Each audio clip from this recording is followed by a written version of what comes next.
Hello guys, welcome to my channel Atining Vlog. Ayan, dito tayo sa tindahan. Gusto ko lang i-share sa inyo kung nag-order kasi ako ng piso item sa Lazada. Tinatry ko lang kung totoo ba yung piso item. So, ayan, dumating na siya guys, organizer. Tingnan natin kung organizer nga ba talaga ang laman niya.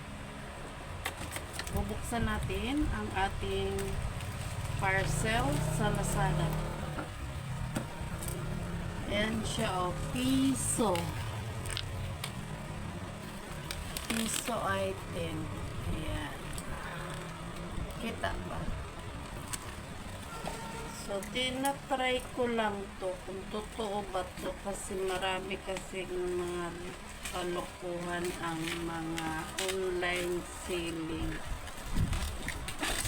So, ito po ay ang nakita ko doon is organizer.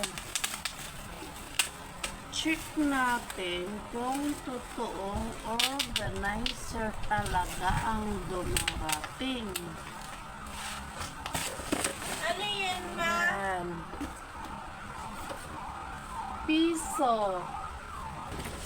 Piso siya. So, tinatry ko lang yung piso item talaga nila. So, yan po yung box guys. Totoo nga ba na organizer ang laman niya? Ay, oo nga. Totoo siya guys. Ano yan yung ganyan organizer ko? Piso. Totoo pala. Ayan. Ay! Ang cute. Ayan. So, totoo pala yung sa Lazada na piso item. Kasi, yung aking Lazada gay, uninstall ko. Tinanggal ko yung apps niya kasi nga maraming pumapasok ng kung ano-ano. Tapos, binago ko yung ano niya, ininstall ko siya ulit. Tapos, pinalitan ko lang siya ng phone number. So, magiging ano tayo, first user. So, ito yung price nila na first user sa Lazada. Piso item ito. Organizer. Totoo pala, piso nga talaga siya. Pero maganda siya guys. Yan. May drawer siyang dalawa. Yan. At waiting na si ating. Ang kinin na naman niya to. So yung mga kalat dyan sa divider, dito nyo ilagay.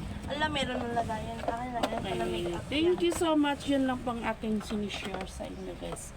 Natutuo pala ang piso item. Picture man ang inano.